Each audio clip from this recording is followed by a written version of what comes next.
Hey guys, BSSM here, and I'm about to show you this Five Nights at Redbird sister location Funtime Redbird. This is for Angry Pig13. This is looks really cool.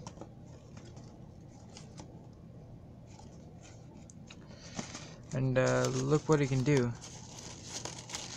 Hold on, let me untape the faceplates. Hold on. Well, I got the top faceplates off. It shows the inside animatronic skeleton. Yeah. Looks really cool, isn't it? Well, I think that's it. Bye-bye.